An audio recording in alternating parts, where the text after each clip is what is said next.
যারা বলছিল মিথ্যা বলে নেশা খায় পীর সাহেব চরমনায়, যারা বলছিল পীর সাহেব চরমনায় ধর্ম ব্যবসা করে, আরে ভাই পীর সাহেব চরমনায় মিথ্যা বলে নেশা খায় না।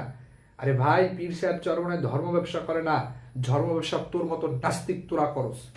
তোরা দাড়ি রাখোস ইঁদুরের গর্তে পলানোর জন্য, তোরা দাড়ি রাখোস। তোরা রসুলের সুন্নাহকে নিজের স্বার্থের জন্য ব্যবহার করস।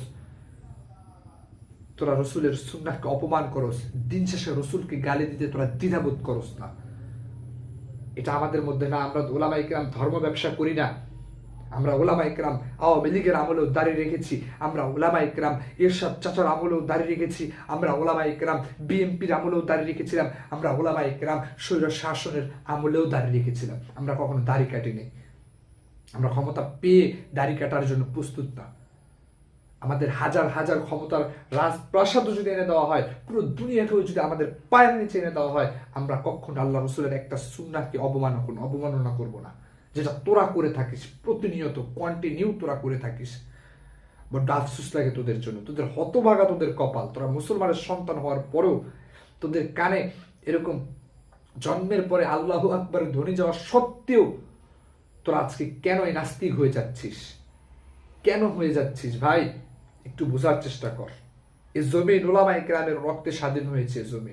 এই জমিনের নিচে ঘুমিয়ে আছে 360 আউলিয়া। এই জমিনের নিচে ঘুমিয়ে আছে সরমরায়ের মরহুম পীর সাহেব রহমাতুল্লাহ আলাইরা।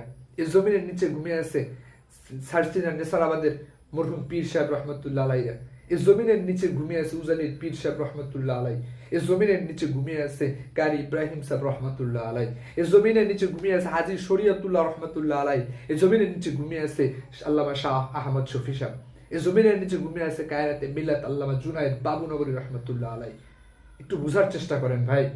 হ্যাও করার জন্য না, হয়তোবা কথা বলবার কারণে, সত্য কথা বলবার কারণে, সত্য কথা মানুষের সামনে বলবার কারণে ফাঁসির কাস্টে ঝুলতে হতে পারে, হয়তোবা জেল জুলুম শিকর অন্যায় অবিচার জুলুম হতে পারে, মাথা পেতে নেব। তারপরে একটু বোঝার চেষ্টা করেন।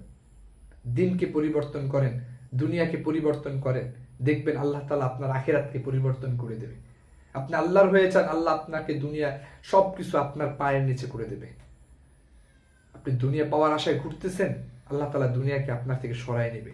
একটু বোঝার চেষ্টা করুন ভাই, একটু বোঝার চেষ্টা করুন।